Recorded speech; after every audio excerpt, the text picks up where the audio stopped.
ตัวนี้ก็เป็นวอลลุ่มทั้ง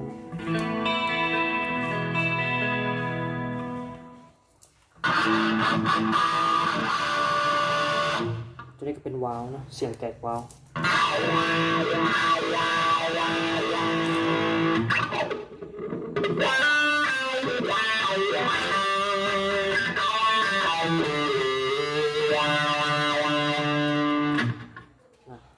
ตัวนี้เป็นเสียงแตก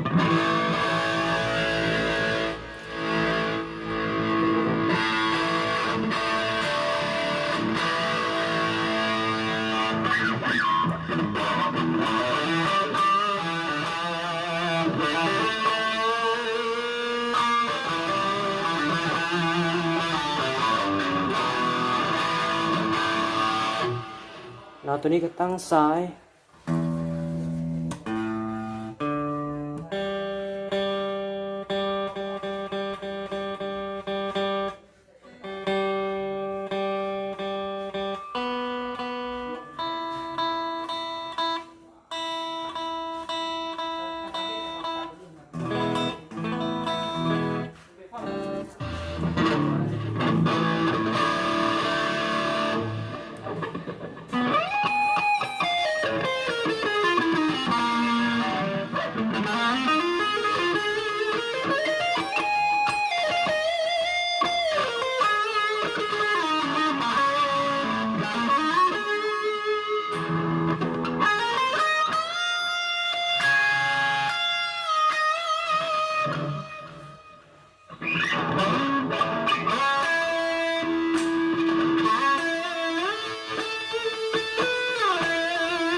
ตัวนี้ก็เสียงแตก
แต่ละปุ่มกดปกติ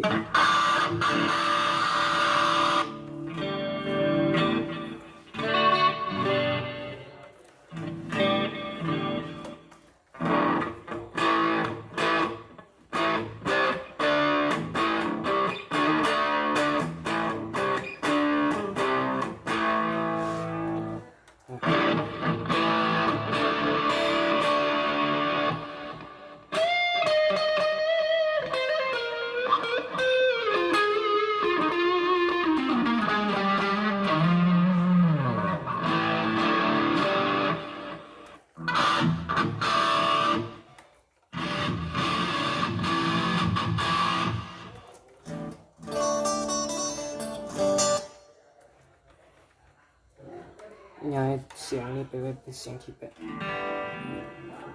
วิธีการย้ายที่8กดเข้ามาอยู่นี่ตัวนี้ก็จะเป็นเสียงพินนะ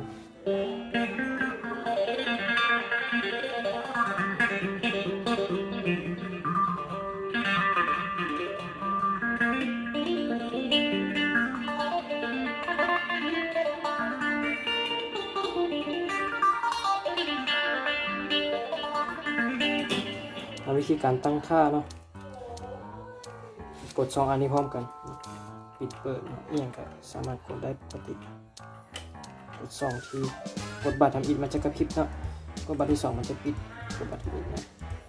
กดบัตรเดียวก็จะเปิดกดบัตรเดียวเปิดแล้วเราก็สามารถปรับตั้งค่าเองตามอะไรกันเนาะ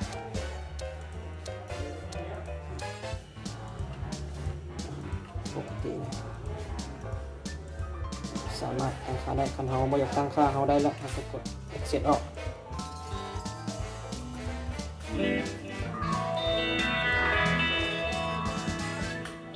แล้วก็สิประมาณนี้การใช้งานถือว่าโอเคปกติทุกอย่าง